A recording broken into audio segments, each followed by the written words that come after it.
விஜய்க்கு வெள்ளி செங்கோல், புரட்சி தளபதி பட்டம், மாஸ் காட்டிய செங்கோட்டையன். தமிழக வெற்றி கழகத்தின் தலைவர் விஜய் ஈரோட்டில் நடத்திய மக்கள் சந்திப்பு பொதுக்கூட்டத்தில் இதுவரை இல்லாத அளவுக்கு ஆக்ரோஷமான ஒரு அரசியல் ஆட்டத்தை வெளிப்படுத்தியுள்ளார். மஞ்சள் மாநகரான ஈரோட்டில் மஞ்சள் என்றாலே ஒரு தனி வைப்புதான். நம் கொடியிலும் அந்த மஞ்சள் இருக்கிறது என்று மங்களகரமாக ஆரம்பித்த விஜய் அடுத்த சில நிமிடங்களிலேயே ஆளுங்கட்சியான திமுகவை நோக்கி அனல் பறக்கும் ஏவுகணைகளை வீச தொடங்கிவிட்டார். எல்லாவற்றையும் விட்டுவிட்டு உங்களை நம்பி வந்திருக்கும் இந்த விஜய் மக்கள் ஒருபோதும் கைவிட மாட்டார்கள் என்று அவர் உருக்கமாக பேசிய போது மைதானமே உணர்ச்சி பெருக்கில் மிதந்தது.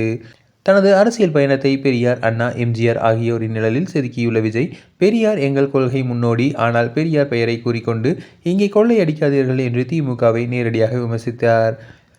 100 ஆண்டுகளுக்கு முன்பே இடஒதுக்கீடு கேட்ட பெரியாரை நெம்புகோல் என்று புகழ்ந்த விஜய், அதே மூச்சில் அண்ணாவையும் எம்ஜிஆரையும் தமிழ்நாட்டின் சொத்து, அவர்களை பயன்படுத்த யாருக்கும் தனி உரிமை கிடையாது என்று கூறி அண்ணா நாமம் வாழ்க நாமம் என்று செமனோஸ்கட் கொடுத்தார்.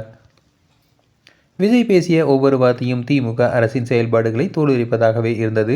அத்திக்கடவு அவனாசி திட்டத்தை விரிவுபடுத்தாமல் வெறும் கதைகளை மட்டுமே அடித்து வருகிறார்கள்.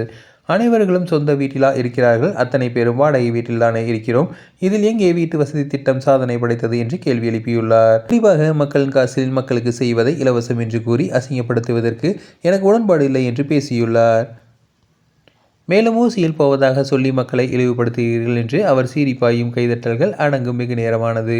இந்த எழுச்சி மிகு கூட்டத்தின் இறுதியாக முன்னாள் அமைச்சர் செங்கோட்டையன் தாவேகாவிலிருந்து கட்சிக்கு பெரும்பலம் என்று குறிப்பிட்ட விஜய் அவருக்கு உரிய முக்கியத்துவம் அளிக்கப்படும் என்று கூறியுள்ளார். அப்போது எதிர்பாராத விதமாக செங்கோட்டையன் விஜய்க்கு ஒரு பிரம்மாண்டமான வெள்ளி செங்கோல் வழங்கி கௌரவித்தார். ஒரு பக்கம் தீய சக்தியை வீழ்த்தப் போவதாக சூளுரை, மறுபக்கம் கையில் மின்னும் வெள்ளி செங்கோல் என ஈரோடு மைதானமே ஒரு புதிய ஆட்சி மாற்றத்திற்கான அச்சாரம் போல காட்சியளித்தது.